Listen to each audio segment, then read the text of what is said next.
It's Behind the Mic with AudioFile magazine. I am Joe Reed. Kendra Winchester has been with me for the entire week, and it has been a great week. So how are you going to stick this landing?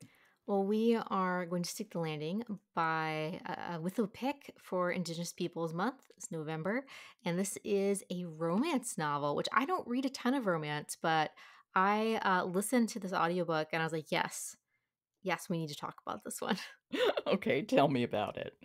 So this is The Truth According to Ember by a Chickasaw author, Danica Nava, and this is read by Siena East, who is a Choctaw writer, comedian, and actor. And this is actually the first romance by a Native author that features two Native love interests to be published by a major publisher. And so it's really a landmark book, and I love that it's been celebrated. Wonderful. So it's a romance. We know it will end happily. The question is, how do we get there? Exactly. And so the truth according to Ember kind of gives you a hint of the themes. Ember, she's a young 20 something trying to find a job, and she's in like accounting. But whenever she marks the native box on her job applications and discloses that, she doesn't get any interviews. So, her dad's white. So she's like, well, I'll just check the white box. It's not technically lying. And so she marks that. And then she fudges a little bit on her work experience.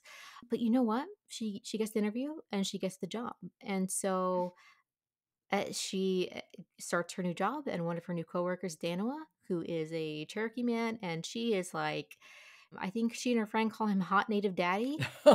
He is the most attractive man like she's ever seen, and so sparks fly.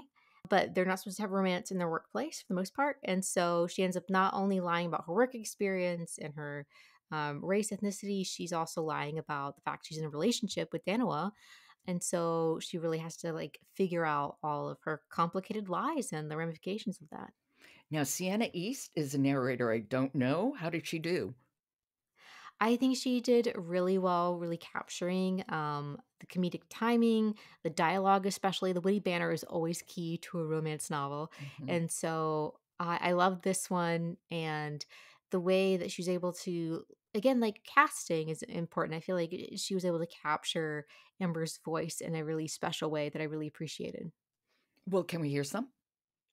Yes. So, this really describes Ember's forays into, small white lies. And it starts with a keychain that her best friend gave her that is, we'll just say, a little bit ugly. But she told her friend it looked great anyway.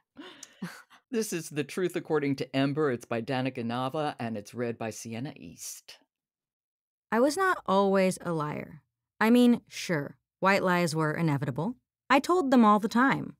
My habit of lying started with a simple, yes, that beady keychain is really pretty, to my best friend Joanna when we were 15. It was a vomit green lizard, and it was an insult to lizards everywhere. The keychain looked demented, all lumpy with gaps where beads should have been, but I lied through my teeth. What was I supposed to do? Tell her the truth and have her stop beating altogether? I couldn't do that to her. My little fib meant a lot to her, and I realized my words had an impact when she gifted the keychain to me that same Christmas with a little note that read, "Thank you for believing in me." That ugly little lizard, in all its garish glory, still lived on my keyring.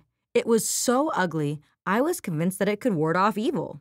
It was my little lucky charm and my most prized possession.